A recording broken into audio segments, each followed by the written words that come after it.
Assalamualaikum warahmatullahi wabarakatuh. Bismillahirrahmanirrahim. Alhamdulillahirabbil alamin.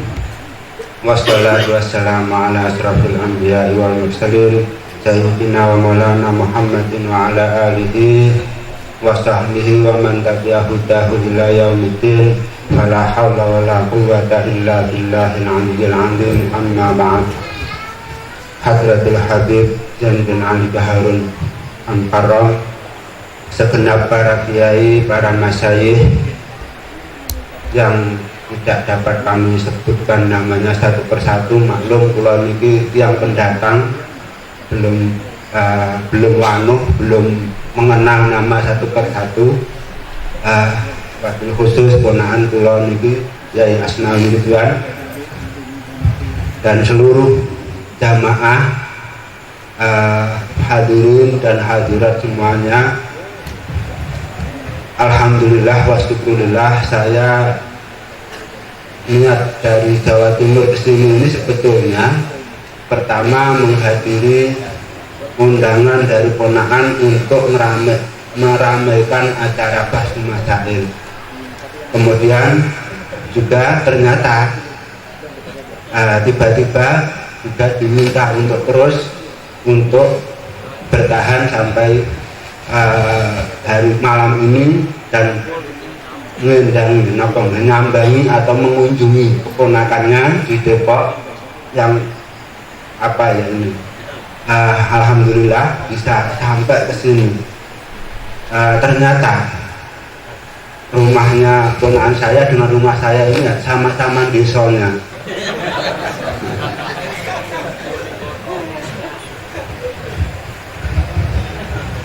Dan inilah memang kita itu memang aslinya orang desa kembali ke desa.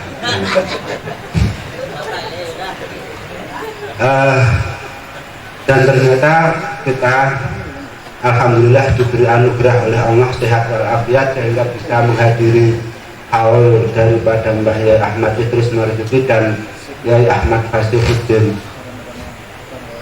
Tadi telah diceritakan banyak hal dari beberapa hal yang menjadi keistimewaan daripada Yai Ahmad Idris Marzuki. Kalau saya, yang paling istimewa daripada Mbah Yai Ahmad Idris Marzuki itu adalah istiqomahnya dan kesederhanaannya. Saya tidak pernah melihat seorang kiai itu yang kesederhanaannya seperti Yai Ahmad Idris. Beliau itu sederhana sekali, makan ala kadarnya, pakaian itu ala kadarnya, kadang-kadang itu tidak kurus, nopong benih itu apa ya, kancing baju itu kadang-kadang yang atas dikantingkan di bawahnya sehingga tidak sinkron. Itu menemui tamu siapapun kadang-kadang tidak peduli seperti itu. Artinya beliau itu menemui tamu siapapun, karena saya pernah mendampingi beliau menemui wali kota pada saat itu, wali kota Kediri Pak Mashud. Beliau dalam keadaan ya seperti itu, bajunya ngancing sisih, tidak ada yang berani mengingatkan. Nah, bahkan yang akhirnya yang mengingatkan itu Pak wali kotanya sendiri. Nyuwun sewu Yai, baju kancing bajunya disih gitu. Nah ini, dan untungnya wali kotanya ini seorang yang suka guyonan dan memang akrab sekali dengan Yai Ahmad Idris. Jadi ya seperti itu. Berkali-kali dulu itu kalau ngaji, kadang-kadang itu sandal beliau atau bagiak beliau itu sisian. Beliau itu kan punya bagiak itu banyak, ada bagiak 2 atau 3 itu. Nah kadang-kadang sama-sama kanannya sama-sama kirinya, beliau tidak urus seperti itu. Jadi pokoknya bagiannya yang ada dipakai seperti itu. Beliau seperti itu, kesederhanaan beliau. Beliau itu punya HP pertama kali, punya handphone itu pertama kali itu dikasih sama kalau tidak salah pada saat itu Gus Ipul, dipaksa sama Wakil Gubernur pada saat itu ya Gus Saifullah Yusuf niki yai jenengan kula tumbasaken HP jenengan ageng supados mungkin enten napa-napa saged dihubungi. Lah niki lek ndamel pripun? Kalau pakai cara pakainya gimana? Ini yang terus kemudian setiap kali memasukkan nomor yang baru itu kita yang bagian ditugasi untuk mencatat nomor baru dan seterusnya. Artinya beliau itu sebetulnya tidak seperti itu, tidak ada urusan, hanya saja karena memang beliau itu mendapatkan masukan dari banyak orang. Ini sudah darurat ya, kalau jenengan tidak pakai ini sulit nanti, maka baru beliau mau kerso untuk menerima hal seperti itu. Namun beliau itu sendiri juga tidak menutup diri dari perkembangan zaman, dari kemajuan dan seterusnya. Contohnya pertama kali ada komputerisasi. Beliau itu walaupun toh orang yang sederhana dan juga bahkan terkesan sangat lugu, terlalu lugu, tapi kalau ada kemajuan apa, beliau itu tidak pernah melarang atau tidak pernah langsung menegur dengan keras, tapi membiarkan dulu. Ini nanti betul-betul manfaat atau tidak, itu ditunggu. Kalau nanti kelihatan tidak manfaat, baru tidak boleh diteruskan dan seterusnya. Ini watak beliau seperti itu.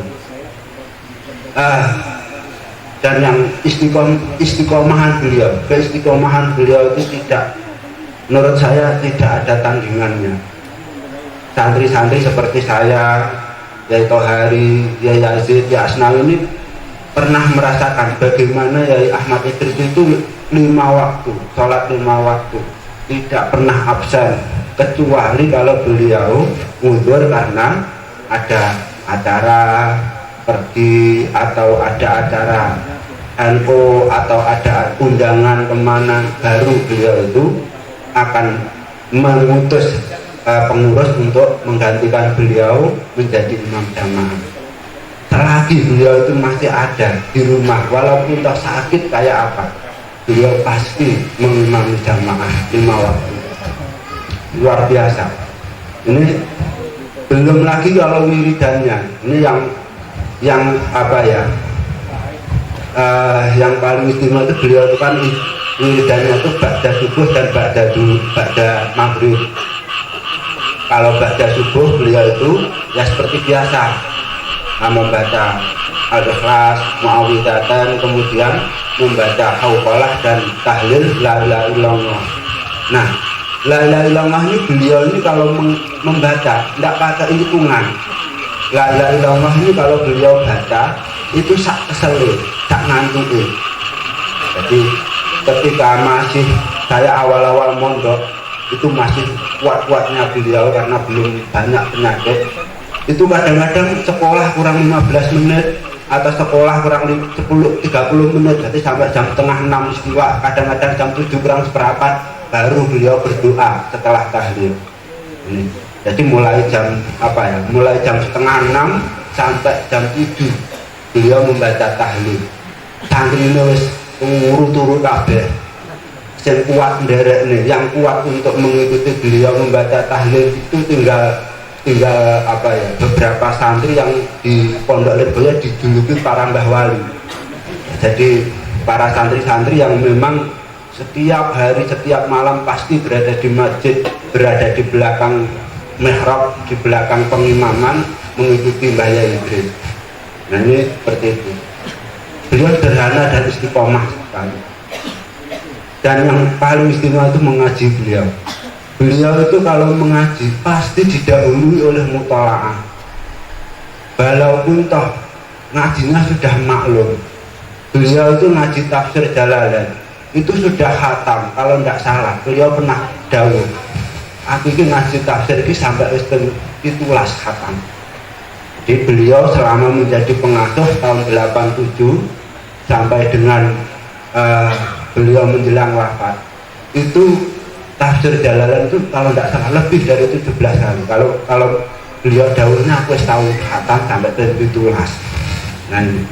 Tapi ya itu, setiap kali beliau mau mengaji tafsir Jalalain yang sudah dikaji sampai sekian banyak perhatamnya, tetap beliau mutolaah.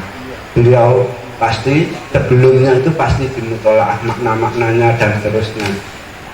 Dan hebatnya lagi, sekali beliau kersa dawuh ketika ngaji tafsir Jalalain ini kok sekali beliau kersa dawuh, kersa untuk memberikan keterangan atau memberikan dawuh tentang sesuatu, itu pasti sesuatu yang luar biasa. Entah itu akan menjawab persoalan dari banyak santri, atau itu akan menjadi jawaban dari sebuah rahasia kejadian di Indonesia atau di luar negeri, atau menjawab kegalauan seorang santri yang punya masalah pribadi dan seterusnya. Pasti beliau itu dawuhnya pasti menjawab itu. Nah ini hanya orang-orang yang ikut istiqomah ngaji tafsir Jalalain yang merasakannya, dan kuatan ngisuk untuk ikut tafsir Jalalain yang merasakannya. Itu kalau beliau ngaji tafsir Jalalain, Masya Allah. Dan yang istimewa lagi itu beliau adalah sama sekali tidak pernah menonjolkan diri dalam apapun, walaupun toh hanya kepada adik-adiknya atau saudara-saudaranya. Beliau selalu mendahulukan yang lain.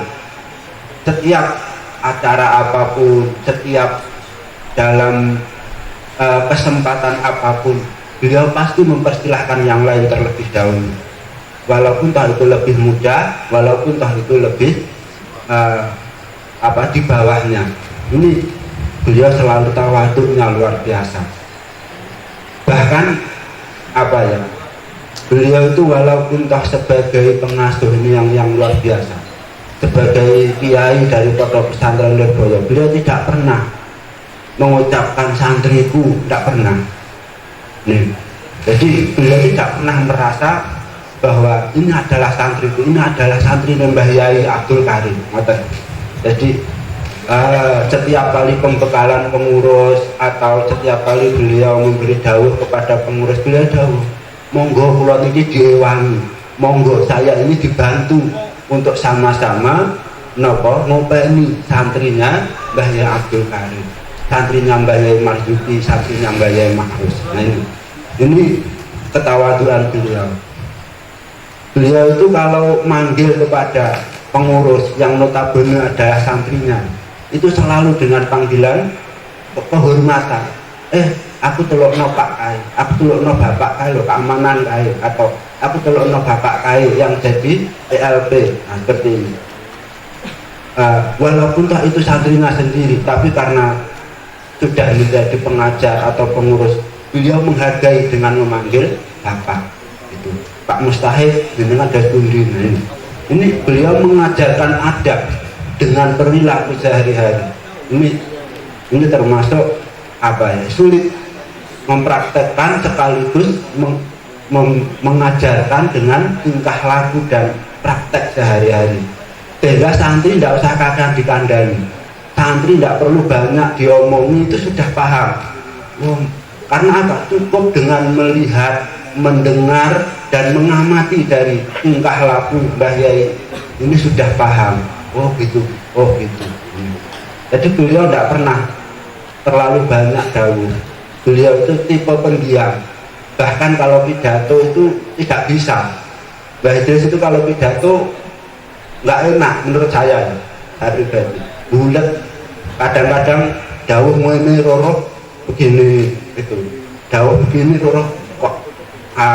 Tuh. Jadi beliau itu kalau dawuh bulat. Karena beliau itu merasa tidak pantas, jadi terbebani oleh aku itu orang pantas ngomong seperti ini, saya tidak pantas, sehingga beliau terbebani untuk ngomong itu hati-hati. Beliau dawuh itu akhirnya hati-hati, karena terlalu hati-hati beliau itu dawuhnya kadang-kadang tidak bisa nikmat untuk didengarkan karena terbebani untuk membatasi diri. Nah ini seperti itu. Yang paling akhir,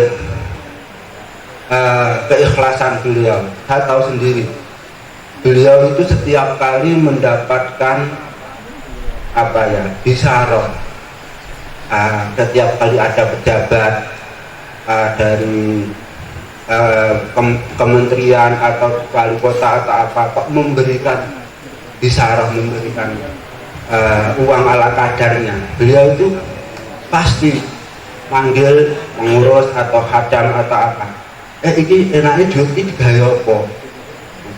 Jadi kalau duit-duit semacam itu beliau tidak pernah mau menggunakan untuk uang pribadi, tapi panggil pengurus atau panggil siapa, siapa untuk duit bangunnya. Dulu zaman 2014 itu Mbah Idris ditamuni sama Pak Prabowo, meninggalkan amplop besar itu. Nah ini akhirnya saya dipanggil, ini Mbah, panggil saya juga seperti itu. Ini digopo ini bangunnya Pak Prabowo ini. Ulah saya usulkan pun yai mawon damel bangun niko ingkang mriko, langsung diserahkan seutuhnya, sama sekali tidak dikurangi. Nah ini saya tahu sendiri, saya tahu persis seperti itu. Bahkan kadang-kadang nyuwun sewu, beliau itu kan ya sebagai wali santri atau tamu atau apa itu kan memberikan banyak besar. Nah ini kadang-kadang hadam yang bagian nyapu-nyapu itu harus meneliti amplopnya, dibukai dulu. Kadang-kadang masih ada yang isinya itu ketok kedua, itu saking tidak pedulinya beliau itu seperti itu. Sehingga hadamnya itu harus meneliti dulu satu dibukai. Kalau begitu masih ada bisa dikumpulkan, diaturkan. Itu seperti itu. Nah, dan ini kalau masalah nyuwun sewu, kalau masalah hal-hal yang apa ya ini, maka saya simpulkan beliau itu istiqomahnya itulah yang menjadikan beliau karamah, dan kita telah telah diberikan pengetahuan oleh para ulama bahwa al istiqomah khairun min al karamah. Itu tidak perlu beliau itu menunjukkan apa ya kehebatan yang di luar nalar yang banyak, yang keanehan yang luar biasa, yang tidak nalar. Malah justru beliau menghindari seperti itu. Beliau sangat menghindari apa ya hal-hal yang di luar nalar atau hal-hal yang menjadikan kelihatan beliau itu orang yang punya keramat. Beliau menghindari sekali. Bahkan kalau sampai konangan, beliau itu mewasiatkan ojo mbok omongno sapa-sapa. Sehingga saya belum berani mengungkapkan hal-hal yang seperti itu. Yang jelas al istiqomah khairun min alfi karamah, dan ini yang menjadi ciri khas alumni Lirboyo. Alumni Lirboyo gak itibak kalau tidak mengikuti kiainya yang selalu menutup diri, selalu humul dan beristiqomah dengan kesederhanaan dan ketawaduan, maka akan niru siapa lagi. Nah, ini oleh karena itulah nyuwun sewu, kami tahu sendiri bahwa memang pada tahun 2014, pada saat Pilpres tahun 2014 itu antara Mbah Yai Ahmad Idris dengan Mbah Yai Abdul Aziz almarhum, itu ada kesepakatan, wes Kang Aziz sama Rono aku tak rini ngono, jadi kamu di Tapres sana, saya di Tapres sini. Nah, ini memang ada keduanya, beliau berdua punya kesepakatan seperti itu karena masih apa ya belum tahu kayak apa, karena keduanya Tapres baru, keduanya Tapres yang belum diketahui bagaimana kedua orang ini.